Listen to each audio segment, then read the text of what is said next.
बिरजू के माता पिता बहुत गरीब थे। उसकी माँ बचपन में ही मर गई थी, इसलिए उसके पिता की दूसरी शादी करनी पड़ी थी। पिता तो दिन भर जंगल में लकड़ियाँ काटने चले जाते, पर सौतेली माँ बिरजू से घर का सारा काम करवाती। एक दिन सब काम खत्म करके बिरजू अपनी बकरी लेकर जंगल में जा रहा था, तभी किसी जहरीले कीड़े के काटने से वो बेहोश हो गया। उसी समय आसमान में 3 परियां जा रही थी। अरे वो देखो, एक युवक जमीन पर बेहोश पड़ा है। चलो चलकर देखते हैं क्या हुआ है उसे। 3 परियां नीचे उतरी। कितना सुंदर युवक है, लगता है किसी कीड़े ने काट लिया है। मैं अपनी रेशमी रुमाल के जादू से इसे अभी ठीक कर दूं, लेकिन ये हमारे बारे में सबको बता देगा। कौन उसकी बात पर विश्वास करेगा? तुम उसे ठीक कर दो। उर्वशी परी ने अपना सुगंधित रेशमी रुमाल उसकी नाक के पास लहराया और बिरजू उठकर बैठ गया। कौन हो तुम लोग? मैं तो बेहोश था, कैसे होश आया मुझे? तुम उठकर अपने घर जाओ और किसी से ये जिक्र न करना कि तुमने परियों को देखा है। ठीक है, पर मैं आपसे कुछ मांगना चाहता हूँ। क्या चाहिए, बोलो। मुझे एक अत्यंत लुभावनी खुशबू आ रही है। मैं चाहता हूँ वही खुशबू आप मुझे दे दे। तुम बहुत बुद्धिमान हो। ये रेशमी रुमाल रखो। रुमाल से आने वाली खुशबू से ही तुम ठीक हुए हो। इस रुमाल से तुम किसी का भी इलाज कर सकते हो, पर ध्यान रखना, कभी लालच मत करना, वरना ये रेशमी रुमाल तुम्हारी किसी काम का नहीं रहेगा। इसकी सारी जादुई शक्तियाँ समाप्त हो जाएगी। आपका बहुत बहुत धन्यवाद। मैं ये बात हमेशा ध्यान रखूंगा। परियां रुमाल देकर आकाश में उड़ गई। बिरजू अपनी बकरियां लेकर घर आ गया। घर आकर उसने ये बात किसी से नहीं बताई कि उसके पास परियों का दिया हुआ जादुई रेशमी रुमाल है। एक बार उसकी बकरी बहुत बीमार पड़ गई। 2 दिन से वो लेटी हुई थी। उसने ना कुछ खाया ना पिया। जरा अपना रुमाल इसके ऊपर फेर कर देखता हूँ, शायद ये ठीक हो जाए। उसने जैसे ही बकरी के मुंह पर रुमाल फेरा, बकरी में करके उठ गई और पास पड़े हरे हरे पत्ते खाने लगी। बिरजू बहुत खुश हुआ। अब पूरे गांव में जब कोई बीमार पड़ता तो वो अपनी रुमाल से उसका इलाज कर देता। धीरे धीरे उसके घर पर बहुत भीड़ लगने लगी। एक दिन उसकी सौतेली माँ, तुम ये सारी चोंचले कहीं और जाकर करो। मेरे घर में इतनी जगह नहीं है कि मैं आने वाले मरीजों की आवभगत करती फिरूं। नाम तो तुम्हारा होता है, मैं क्यों मेहनत करूं? मुझे क्या मिलता है? बिरजू चुपचाप माँ की बातें बर्दाश्त करता रहा। लोग उसे कुछ भी देना चाहते तो वो मना कर देता। एक दिन, यार बिरजू, तेरी माँ रोज रोज हंगामा खड़ा करती है, क्यों ना तू मेरे घर में अपना इलाज शुरू कर देता? हमारी कोठी के आगे का कमरा बेकार ही पड़ी है। मुझे कुछ सोचना पड़ेगा। दूसरे दिन ही उसने अपना सामान उठाया और चंदन के घर चला गया। अब सारी भीड़ चंदन के घर की तरफ चली गई। चंदन ने उसका भरपूर फायदा उठाया। उसने बिरजू की माँ से मिलकर एक योजना बना ली। अब हर मरीज को अपने इलाज के लिए कुछ देकर जाना पड़ता। बिरजू इस बारे में कुछ नहीं जानता था, पर कुछ ही महीनों में दोनों घरों के हालत बदल गए। एक दिन जब बिरजू सो रहा था, तब उसने सपना देखा कि बिरजू, तुम्हें कुछ पता भी है?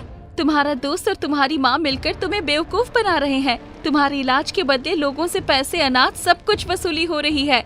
हमने कहा था कि लालच करने से रुमाल की जादुई शक्ति खत्म हो जाएगी। नहीं नहीं परी रानी, ऐसा मत करिए। मैं कल ही घर छोड़कर जंगल में चला जाऊंगा। वहीं एक कुटिया बनाकर निस्वार्थ भाव से लोगों का इलाज करूंगा। उसकी आंख खुली तो उसका पूरा बदन पसीने से लथपथ था। वो हड़बड़ा कर उठ बैठा। इतनी बड़ी बात हो गई और मुझे कानों कान खबर भी नहीं हुई। मैं अभी घर छोड़कर निकल जाता हूँ। बिरजू ने अपना सामान और रेशमी रुमाल एक थैले में भर लिया और आधी रात के ही घर से निकल पड़ा। काफी दूर जाने पर उसे लगा सुबह हो गई है। वो एक पेड़ के नीचे बैठ गया। पास में ही एक तालाब था। उसने वहीं पर हाथ मुंह धोया और पेड़ के नीचे एक चादर बिछाकर सो गया। अचानक उसकी नींद एक हिरन की करुण आवाज से खुल गई, जो तीर लगने से छटपटा रहा था। अरे ये कैसे हुआ? किसने इस बेचारे को तीर मार दिया? वो हिरन के पास जाकर इधर उधर देख ही रहा था कि उसने देखा कि एक घुड़सवार उसके पास आया और रुक गया। उसकी गर्दन घोड़े पर ही झुकी हुई थी। अरे इसकी पीठ में भी तीर लगा है। ये तो लगभग बेहोश है। बिरजू ने झट से घुड़सवार को पीठ से उतारकर अपनी चादर पर लिटा दिया। घोड़े को एक पेड़ से बांध दिया और हिरन एवं घुड़सवार दोनों के ऊपर रेशमी रुमाल लहरा दिया। रुमाल लहराते ही, तुम कौन हो बहादुर? मैं एक गरीब युवक हूँ। अब आप कैसा महसूस कर रहे हैं? तभी बिरजू की नजर हिरन पर पड़ी। जाओ दोस्त, अब तुम ठीक हो। भाग जाओ वरना फिर कोई शिकारी तुम्हें अपना शिकार बना लेगा। अचानक वो हिरन एक परी में बदल गया। मेरा नाम विशाखा है। मैं राजा के यहाँ उत्सव में पृथ्वीलोक पर आई थी, पर अचानक एक जादूगर की नजर मुझ पर पड़ गई। उसने मेरा पीछा किया और तभी मैंने हिरन का रूप धारण कर लिया। फिर ये तीर? हाँ, जैसे ही मैंने हिरन का रूप धारण किया, वहाँ एक शिकारी आ गया और उसने मुझे तीर से बींध दिया। और आपको तीर किसने मारा? इस हिरन को मारने के चक्कर में उसने मुझे भी तीर का निशाना बना दिया। हालांकि तीर चलाकर वो वहाँ रुका नहीं, पर हम दोनों घायल हो गए। लेकिन आपका बहुत बहुत धन्यवाद जो आपने हमारी जान बचाई। लगता है तुम्हारे ऊपर परियों की विशेष कृपा है। आपको कैसे पता?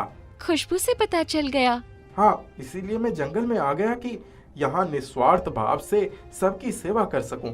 गांव में दूसरे लोग मेरा फायदा उठा रहे हैं। युवक, तुम बहुत नेक काम कर रहे हो। तुम्हें जंगल में रहने की आवश्यकता नहीं है। मैं सुजानगढ़ का राजकुमार आयुष्मान हूँ। तुम मेरे साथ मेरे राज्य में चलो, हमारे राज्य में लोगों का इलाज करना। राजकुमार, आपके राज्य में बहुत से वैद्य हकीम होंगे, पर यहाँ जंगल में आप जैसे लोगों की मदद के लिए मेरा यहीं रहना उचित है। देखिए, इसी बहाने विशाखा परी से भी मुलाकात हो गई। शायद तुम ठीक कह रहे हो। चलो, मैं चलता हूँ। अगर संभव हो तो विशाखा परी किसी समय हमारे महल अवश्य आइए। आप बुलाएंगे तो मैं अवश्य आऊंगी। राजकुमार के जाने के बाद परी ने बिरजू के लिए तुरंत एक सुंदर कुटिया का इंतजाम कर दिया। अब से तुम यहाँ रहकर अपना काम निस्वार्थ भाव से कर सकते हो। तुम्हारे खाने पीने की व्यवस्था ये जादुई बर्तन कर देंगे। बस एक बात का ध्यान रखना, इस बर्तन और रेशमी रुमाल को कभी भी लालच के लिए मत प्रयोग करना। ठीक है। विशाखा परी चली गई। बिरजू अपनी कुटिया में गया तो सुगंधित व्यंजन की खुशबू से उसे महसूस हुआ कि वो बहुत भूखा है। ओह, चलकर पहले भोजन करता हूँ। उसने भोजन किया, फिर आकर चारपाई पर लेट गया। उसकी आंख लग गई। अचानक बाहर तेज बादल गरजने लगे और आंधी आ गई। सभी पेड़ चरमराने लगे। तभी उसकी कुटिया के दरवाजे पर धड़ धड़ धड़ धड़ खटखटाहट की आवाज आने लगी। उसने दरवाजा खोला तो एक बूढ़ी औरत नीचे बैठी थी। उसकी सांसें तेजी से चल रही थी। अरे, आप कौन? मुझे पानी पिला दो बेटा। बिरजू ने उसे पानी पिलाया और रेशमी रुमाल उसके ऊपर लहरा दिया। मैं तुम्हें कैसे धन्यवाद दूं?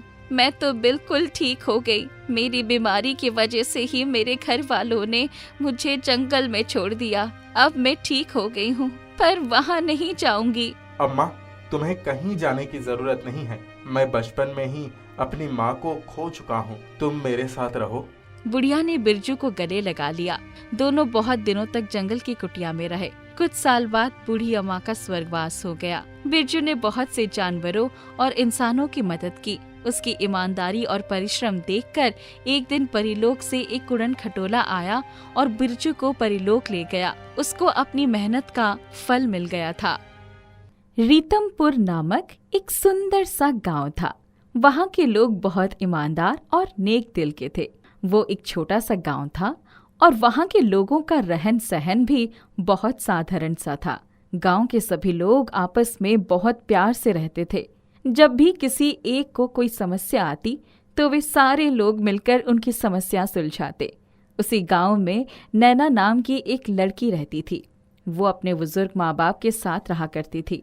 उसका एक भाई भी था जिसका नाम किशन था, मगर किशन एक बार बाहर काम करने गया तो वो वहीं रह गया और उसने शादी करके अपना घर वहीं बसा लिया था। नैना अपने माँ पिताजी को छोड़कर कहीं नहीं जाना चाहती थी, इसलिए वो गांव में ही रहकर काम किया करती थी ताकि उसका और उसके परिवार का गुजारा हो सके। आखिर कब तक हमारी बेटी हमारा जीवन पालन करने की वजह से अपनी जिंदगी बर्बाद करेगी? हमें उसकी भी तो शादी करानी होगी। हमारा बेटा हमें छोड़ दिया, इस वजह से हम अपनी बेटी का तो जीवन बर्बाद नहीं कर सकते हैं। वहीं दूर खड़ी नैना ये सारी बातें सुन रही थी। माँ पिताजी, आप दोनों परेशान ना हो। अगर आप दोनों यही चाहते कि मेरी शादी हो जाए तो मैं शादी कर लूंगी। और रही बात पैसों की, तो भैया रोज मुझे शहर बुलाते हैं। मैं एक दिन वहां जाकर उनसे मिलकर अपनी शादी के लिए पैसे ले आऊंगी। नैना की ये बात उसके माता पिता मान जाते हैं, मगर नैना बस उनकी परेशानी कम करने के लिए ये सब कह देती है। उसे शहर जाकर अपने भैया से एक भी पैसा मांगने का मन नहीं होता है। नैना गांव में यही सब सोचती हुई घूम रही थी। तभी उसका दोस्त राजीव वहां आ जाता है। क्या हुआ नैना, तुम आज बहुत चिंतित दिख रही हो। कब से तुम्हें देख रहा हूँ, कुछ ना कुछ सोचकर तुम परेशान हुए जा रही हो। कोई बात है तो मुझे बताओ।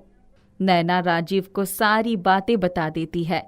अब तुम ही बताओ राजीव, मैं ऐसा क्या करूं कि मेरी समस्या भी दूर हो जाए और मुझे अपने भैया से पैसे मांगने भी नहीं पड़े। अब इसका तो मुझे एक ही उपाय नजर आ रहा है। मुझे काफी पैसों की जरूरत है। तुम्हें काफी पैसों की जरूरत है तो तुम्हें कोई ऐसा काम ढूंढना होगा जो इस गांव में किसी ने नहीं किया हो।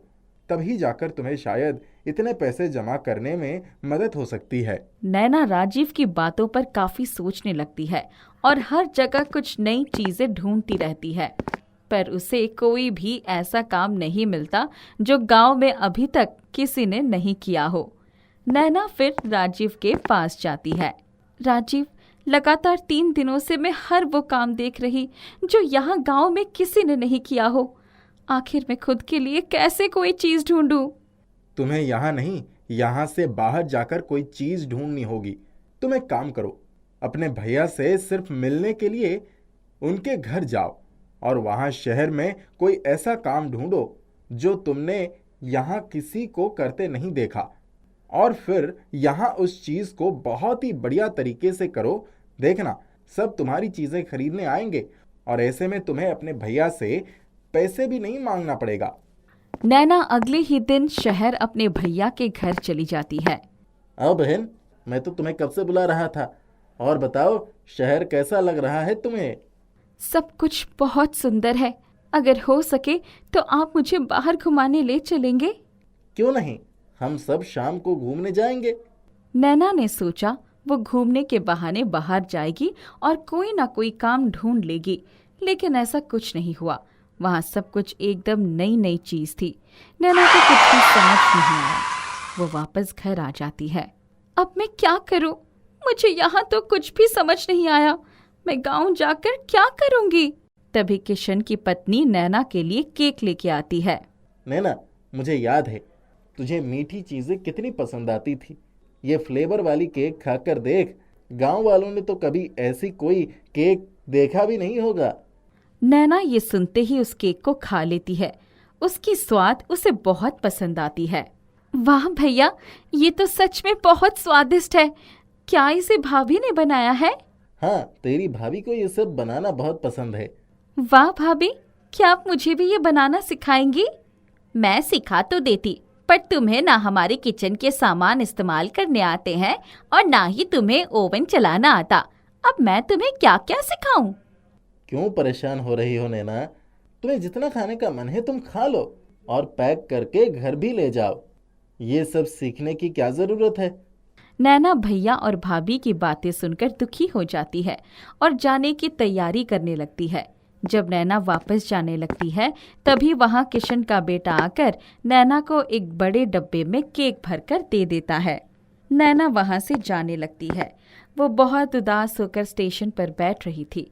तभी वहां एक बुजुर्ग आदमी आकर बैठ जाते हैं। नैना को इतना परेशान देख वो उसकी कारण जानना चाहते, पर नैना उन्हें कुछ नहीं बताती है। तभी नैना की नज़र गरीब बच्चों पर पड़ती है जो कचरे में से खाना निकाल रहे होते हैं। नैना उनके पास जाती है और उनके केक उन्हें खिला देती है। ये देख वो बुजुर्ग आदमी नैना से बहुत प्रसन्न हो जाते हैं। वो ट्रेन में नैना के साथ ही वाले सीट पर बैठे हुए थे और वापस से उसकी परेशानी पूछने पर नैना उन्हें सब बता देती है। बस इतनी सी बात, तुम कुछ सीखना चाह रही हो और तुम्हें कोई लोग सिखा नहीं रहे। ये लो, एक किताब है, इसमें जो जो लिखा है बस वैसे ही पढ़ते जाना, तुम्हारी केक बनके तैयार हो जाएगी। नैना उनकी बातों पर ज्यादा ध्यान नहीं देती है और घर आ जाती है। घर आकर वो उदास बैठी रहती थी। फिर उसने सोचा क्यों ना एक बार उस किताब की इस्तेमाल किया जाए। नैना ने अपने किचन में बैठकर उस किताब में केक बनाने की विधि को पढ़ने लगती है। जैसे ही उसने विधि पढ़ी, उसने देखा उसके सामने एक बड़ा सा केक तैयार था। ये कैसे हुआ? आखिर ये केक बना कैसे? वो भागती हुई राजीव के पास जाती है और उसे सारी बातें बताती है। जरूर वो कोई आम आदमी नहीं होगा। राजीव उस किताब को देखने लगता, तभी उसमें से एक चिट्ठी गिरती है। उसमें लिखा हुआ था, नैना, तुम एक बहुत नेक दिल लड़की हो। मैंने तुम्हें उन बच्चों को अपना केक खिलाते हुए देखा और मैं तुम्हें अपना ये जादुई केक बनाने वाला किताब दे रहा हूँ। अब तुम्हें कभी किसी और से कुछ सीखने की जरूरत नहीं है। बस तुम्हें कैसे केक चाहिए इस किताब को बताओ, वो तुम्हें बिल्कुल वैसा केक बना के देगा। ये पढ़ते ही दोनों बहुत खुश हो जाते हैं और नैना पूरे गांव में सभी को नए नए प्रकार के केक बनाकर बेचा करती थी। उसके माँ पिताजी बहुत खुश थे। नैना को महसूस होता है राजीव ही वही सही लड़का है जिससे उसे शादी करना चाहिए। दोनों की शादी धूमधाम से हो जाती है। अब दोनों मिलकर जादुई केक बनाते और गांव शहर दोनों जगह बेचा करते थे। नैना और राजीव दोनों ने मिलकर अब तक बहुत पैसे कमा लिए थे। राजीव, चलो हम ऐसे जगह चलते हैं जहाँ केक बनाना सिखाते हो। मैं खुद केक बनाना सीखना चाहती हूँ। अब तो हमारे पास इतने पैसे हैं कि मैं कहीं बाहर जाकर ये सीख सकती हूँ। ठीक है, जैसी तुम्हारी इच्छा।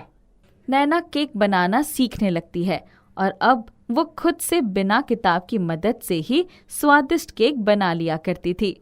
नैना उस किताब की मदद लेना बंद कर देती है और अब खुद ही बहुत स्वादिष्ट केक बनाकर बेचा करती थी। उसने कुछ लोगों को अपने साथ काम पर भी रख लिया था।